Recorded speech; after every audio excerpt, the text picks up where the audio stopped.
Hello friends, Radhe Radhe. તો friends, અમારી ચેનલમાં તમારું હાર્દિક સ્વાગત છે. તો આજે આપણે બનાવવાના છે હાલમાં ખૂબ જ ટ્રેન્ડિંગ અને એકદમ ટેસ્ટી પનીર ઠેચા પરાઠા. આ પરાઠા ખાવામાં બહારથી ક્રિસ્પી અને અંદરથી ચટાકેદાર મસાલા સાથે પરાઠા તૈયાર કરીશું. તો આ વિડીયોને અંત સુધી જરૂરથી જોજો.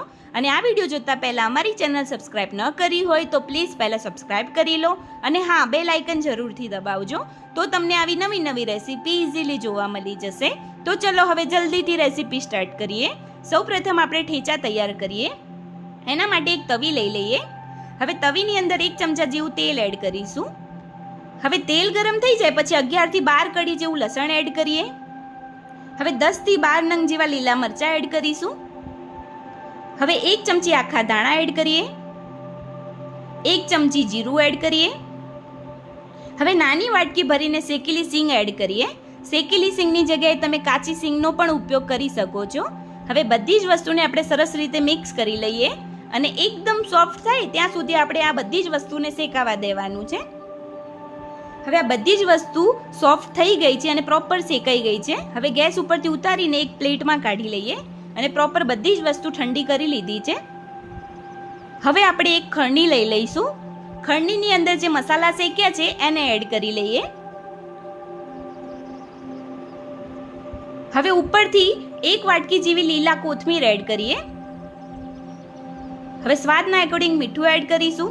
હવે આ બધી જ વસ્તુને ખરણીની મદદથી ખાંડી લઈએ. ખરણીની જગ્યાએ તમે મિક્સરનો પણ ઉપયોગ કરી શકો છો, પણ ખરણીથી ખાંડવાથી એનો સ્વાદ પ્રોપર મળી આવશે.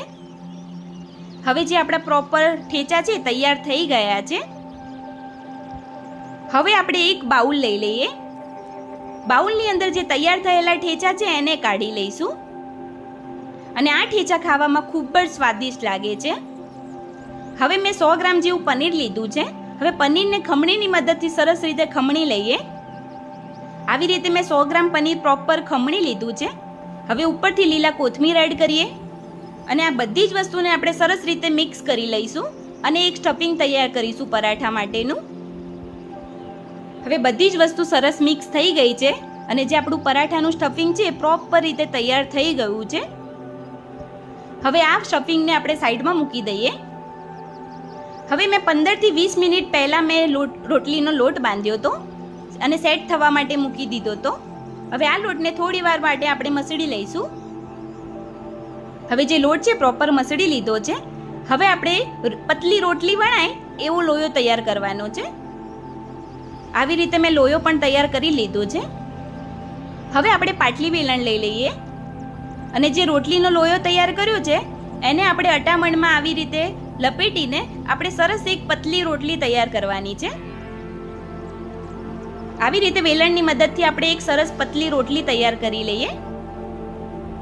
હવે રોટલી છે પ્રોપર તૈયાર થઈ ગઈ છે. હવે જે આપણું સ્ટફિંગ તૈયાર કર્યું છે એ એડ કરીશું રોટલી ઉપર. આવી રીતે થોડું થોડું સ્ટફિંગ એડ કરતા જઈએ અને પ્રોપર રોટલી ઉપર સેટ કરી લઈશું, જેથી સ્ટફિંગ બહાર ના નીકળી જાય વણતી વખતે. હવે પ્રોપર સ્ટફિંગ સેટ થઈ ગયું છે. હવે એની ઉપર આપણે બીજી એક રોટલી કવર કરી લઈએ. આવી રીતે રોટલીને પ્રોપર કવર કરી લેવાની છે અને આવી રીતે દબાવી દઈશું જેથી સ્ટફિંગ બહાર ના નીકળી જાય. હવે આપણે ચપ્પાની મદદથી એક લાંબી લાંબી સ્લાઇસ કરી લઈશું રોટલીની. આવી રીતે પ્રોપર સ્લાઇસમાં કટ કરી લેવાનું છે. હવે બધી જે સ્લાઇસ છે પ્રોપર રીતે કટ થઈ ગઈ છે.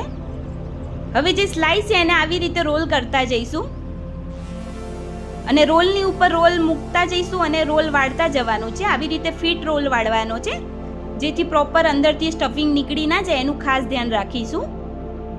આવી રીતે મેં બધી જ રોટલીના સ્લાઇસનો રોલ વાળી દીધો છે અને આવી રીતે પ્રોપર સેટ કરી લેવાનો છે. હવે જે પરાઠાનો લોયો છે પ્રોપર રીતે તૈયાર થઈ ગયો છે સ્ટફિંગ વાળો. હવે લોયાની નીચે આપણે થોડો કોરો લોટ નાખી દઈએ જેથી નીચે વણતી વખતે ચોંટી ના જાય. હવે ઉપરથી આપણે સફેદ તલ ગાર્નિશ કરી લઈશું અને આવી રીતે હાથથી દબાવી દઈશું જેથી નીકળી ના જાય. હવે આપણે વેલણની મદદથી હલકા હલકા હાથે પરાઠાનો શેપ આપી દઈશું. હલકા હલકા હાથેથી જ વણીશું, નહીં તો પ્રોપર જે આપણું સ્ટફિંગ છે એ નીકળી જશે. હવે જે આપણો પરાઠો છે તૈયાર થઈ ગયો છે. હવે આપણે પરાઠાને શેકી દઈએ. એના માટે એક તવી લઈ લઈશું હવે તવી ગરમ થાય પછી થોડું તેલ ગ્રીસ કરી લઈએ આવી રીતે તવીમાં, જેથી પરાઠો ચોટી ના જાય. હવે ગ્રીસ થઈ ગયું છે. હવે જે પરાઠો તૈયાર થયો છે એને મૂકી દઈશું અને બંને સાઈડથી ગોલ્ડન બ્રાઉન અને ક્રિસ્પી થાય ત્યાં સુધી આપણે એને શેકાવા દેવાનો છે. આ પરાઠા મેં પહેલી વાર જ ટ્રાય કર્યા છે, પણ સ્વાદમાં એકદમ ટેસ્ટી અને સ્વાદિષ્ટ લાગે છે. આ પનીર ઠેચા પરાઠા ખાધા પછી તમને વારંવાર ખાવાનું મન થશે એવા તૈયાર થયા છે. હવે સરસ રીતે તેલ નાખીને બંને બાજુથી ગોલ્ડન બ્રાઉન અને ક્રિસ્પી થાય ત્યાં સુધી આપણે એને શેકાવા દેવાનો છે. હવે નીચેની સાઈડ ઉપર પ્રોપર ગોલ્ડન થઈ ગઈ છે. હવે આપણે પલટી દઈએ.